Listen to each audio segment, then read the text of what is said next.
welcome to a new episode of the Fortress of Philitude. Today's episode is going to be a part one of two parts. I'm going to do some simple, basic buildings to represent part of the terrain of a town, where my players are going to have a battle with a dragon in our next Pathfinder session. Hopefully we'll be playing and getting together again soon now that we're all getting vaccinated. It's been over a year since we played, and our last session actually ended on a cliffhanger where they were on the edge of a town that had been attacked by something, and a dragon came up out of the swamp, and that's where we ended. So I kind of wanted to do something special when we get together again, and instead of just using a battle mat, I wanted to actually model part of the town, and part of that involves showing some of the damage on some of the buildings that looks like the acid from a black dragon. So I know usually we try to avoid doing any damage to our foam, but this time I'm going to try and do some intentional damage to some of this foam construction to give the right effect of acid damage. So like I said, this is a part one of a two-part video. This is going to be the basic construction of the buildings, and then part two is going to be the attempted damage and painting. So, without further ado, let's get started. So the first thing I did was just make a basic plan. Just some basic dimensions, kind of a sketch of what I was going to do. Just a few buildings. Didn't want to get too detailed. Didn't make exact measurements. Cut up some cheap dollar store foam core. I know it's not the sturdiest material to use, but I figured for this project this would be good enough. Like I said, I just want something quick, easy, simple to build. I think I can make it look halfway decent without having to put a whole lot of effort into it or use the highest level of materials. So yeah, I peeled paper off of the foam core and used texture roller. I did this on a couple of the pieces. This is a three-sided structure. It's going to be the most ruined of the buildings. But that flagstone texture was all I was going for on this one. Pretty much just making a little small building that's just going to be totally demolished. Hot glue to put it together.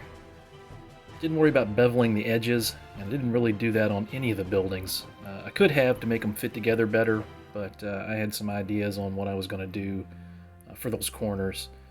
You can see here I just cut out a simple window.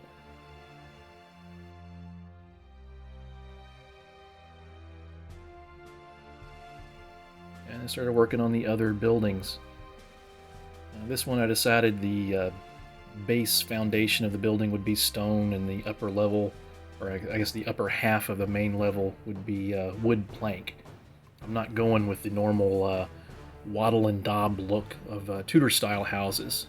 These are buildings kind of ramshackle, a small town, small, not really a village, but kind of a town on the edge of a swamp. So these aren't going to be the fanciest of buildings. So I'm going to go with a sort of a wood plank look for the most part. So other than the small three-sided totally collapsed building, I'm going to do a medium-sized one, which was the one I just did previously. This one's going to be sort of the main big building. This first level here, the main structure is flagstone. And here you can see the dollar store foam core is not the sturdiest material. Like I said, you can see where those walls are kind of warping and bowing inwards. I did put some supports in these later on to kind of straighten them out and give them a little more support. With this main building, I wanted to do a couple of offshoots, like smaller structures that had been added on over time.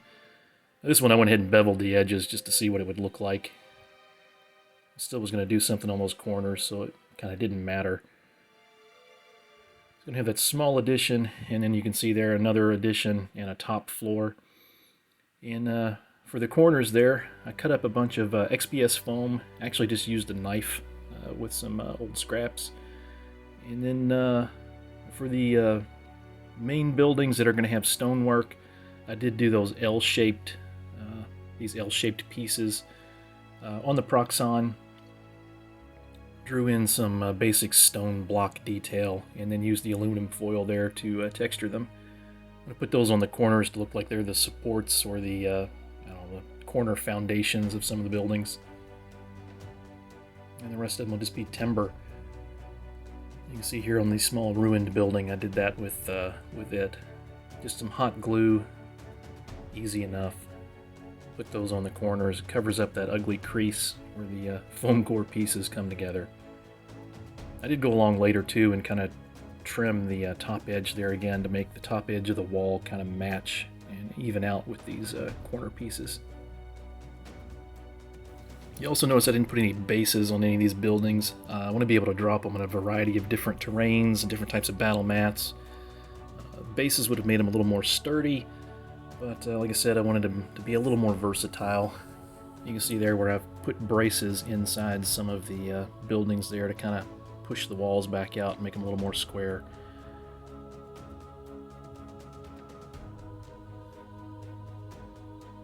I don't know if you can see the texture on there. I think it's coming through pretty well. At top level, it's not going to fit perfect, but I do have a solution for that. Put a little bit of damage on there. Most of the damage I'm going to try and simulate by melting the foam. There's the plank detail. So I'm just going to draw some basic vertical lines on any of the buildings, any of the sections of the buildings. That's just going to be wooden timbers. I did glue some foam strips on the inside of that building too, just to look like interior bracing, just to give it a little more detail. And then here I go, just finishing in the plank work on the other buildings. This is the one that's got the stone foundation, so only the top half or top 2/3 are getting the plank treatment. And of course I didn't, video this whole process because that would get very boring.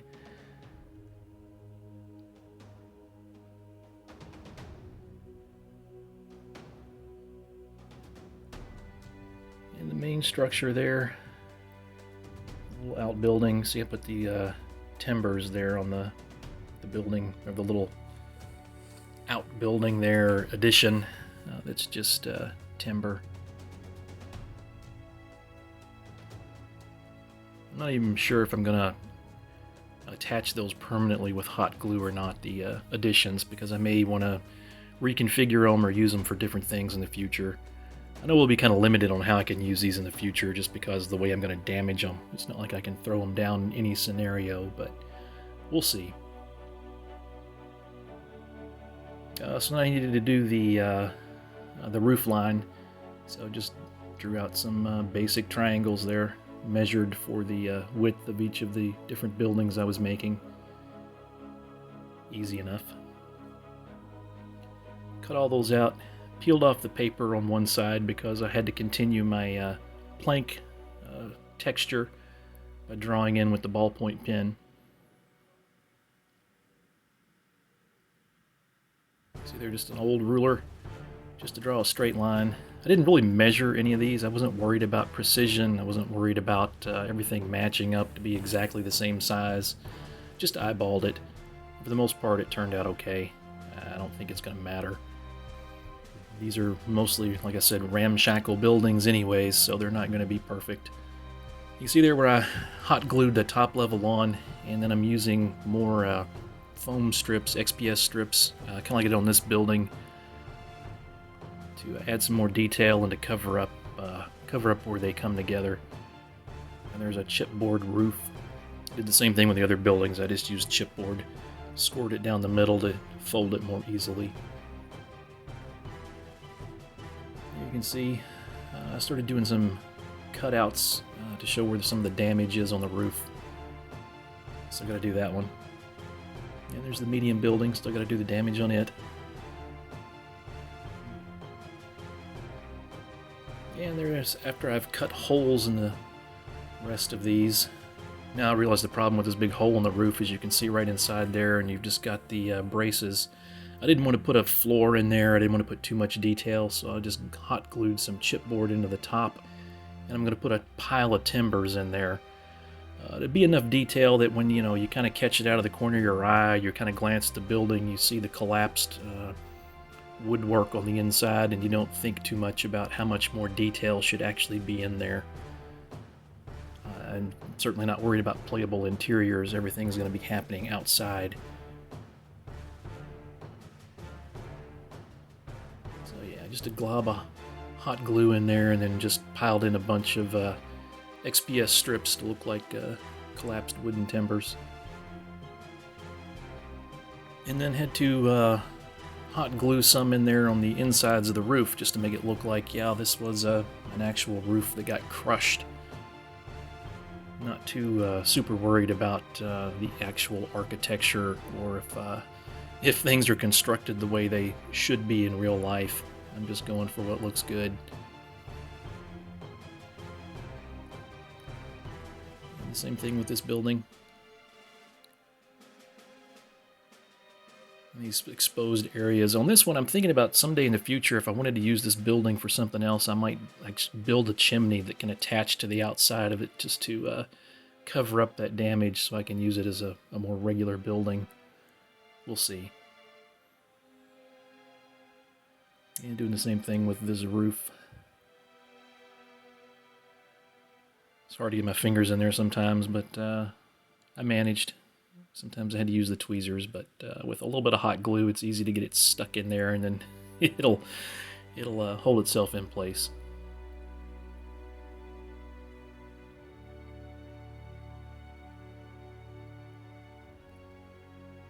So I had to decide on shingles.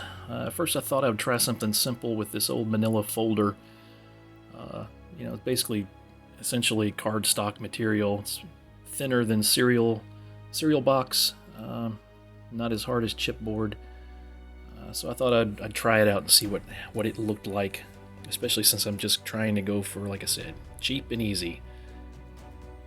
I'm not even sure if I'll ever use these buildings again after this scenario. I mean, it depends on how they turn out. I may really like them and decide to keep them and salvage them for the future.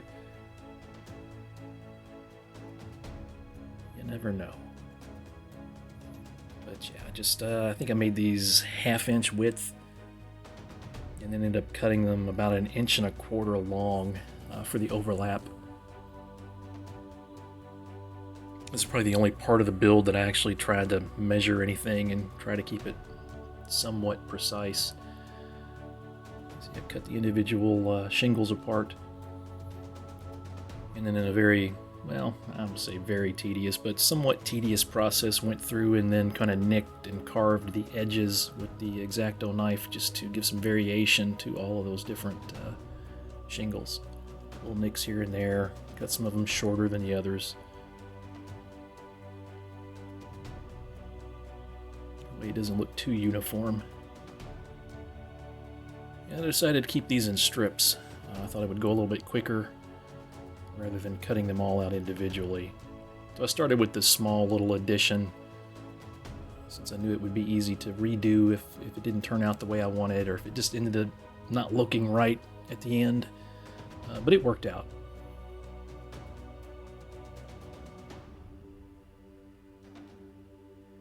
And I used some hot glue just so I could kind of go fast and make sure these were going to stick.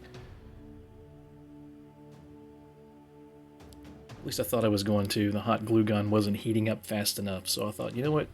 I'm just going to try some good old PVA and see how that works. And it also gives me some time to kind of move these around if I have to, or if they start sliding, or... And honestly, that was perfectly fine. This wasn't something I was going to be handling a lot, or that I had to put a lot of additional detail on afterwards, so I wasn't worrying about how long it was going to take to dry. And I wasn't going for super high quality here anyways, but you see it looks pretty decent. I'm pretty happy with the way it turned out. Did that on the other side, and then did the ridgeline caps there.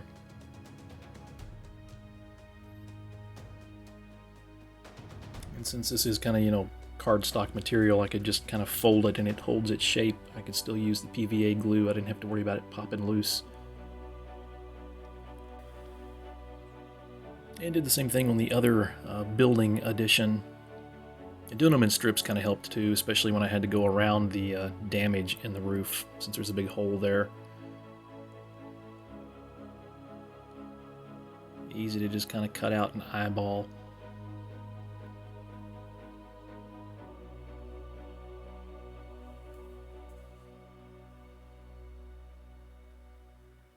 I did end up deciding to use some other materials for the other buildings just so the roofs would look a little different, and I wanted to kind of experiment a little bit. I did not use XPS foam for the shingles because I was afraid they'd be too fragile, and it would be a little bit more of a tedious process to make than I wanted to for this project. But I do have these sheets here of this EVA foam. I've got a huge pack. I think they're like 5-inch, 6-inch by 9, something like that. I thought I would give those a try, and I actually cut these out individually. Now, this stuff is super easy to cut. You can actually practically pull it apart with your fingers, and it didn't take long to cut it up at all. And then gluing it on wasn't a problem either. Now you can see some shiny residue on that roof. Initially I tried to do these in strips and was using super glue, and I didn't like the way they looked in strips, so I did decide to pull those off and cut them back apart and just do it as individual shingles. And I used tacky glue to put those on. It allows you to kind of move them around if you need to, but it does hold them in place, so you can keep going. You don't have to slow down, you don't have to wait for stuff to dry. You can just go layer after layer, and it's not gonna, it's not gonna fall apart. They're not gonna slide off of there on you. And there I am after the other side has been shingled, and just got to do that ridge line. Now, since this EVA foam doesn't hold its shape when you fold it, I did use hot glue on these so that they would instantly dry and bond and hold their shape there on the peak of the roof. I'll put a link to this EVA foam too in the comments below. It's a whole pack I found on Amazon. I don't know, 100 sheets or so, and it was, I had to say, it's less than 15 bucks. I can see myself using this material for a lot of stuff in the future. There's the main building. I should say the big one. I went ahead and carved out a rectangular piece of foam there to do a chimney. It's a nice little detail. Easy to do with just a ballpoint pen to kind of draw that brick detail in there. I'll probably carve the top part out there. And for the shingles on this one, I decided to do actual cereal box instead of EVA foam. I thought this would mesh a little bit better with the cardstock shingles that are on its little addition buildings. But also a different material, so it would have a slightly different look. You can see I'm not being real precise on cutting those out because I want there to be some variation. And of course the way I glue them on there helps too. You kind of make them a little uneven. It just gives it a nice look. And once again, tacky glue.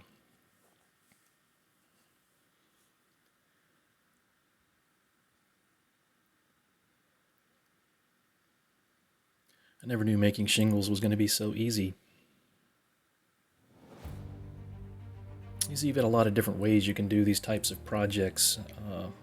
You can get pretty much the same look, but kind of get across the point that's different materials, different craftsmanship, and still give the right look overall.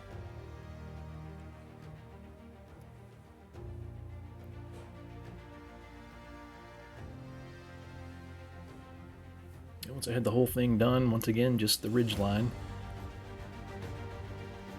You can bend this cereal box, these little strips, and they'll hold their shape pretty well, but I went ahead and used hot glue anyways, just like I did on the EVA foam, just to go ahead and get that instant bond. And to make sure they didn't pop off or slide off or not dry correctly if they weren't making good contact. Hey, I hope you're liking these videos. Do me a favor and hit the like button. Hit subscribe if you're not a subscriber. I'd love to have you checking out all the videos.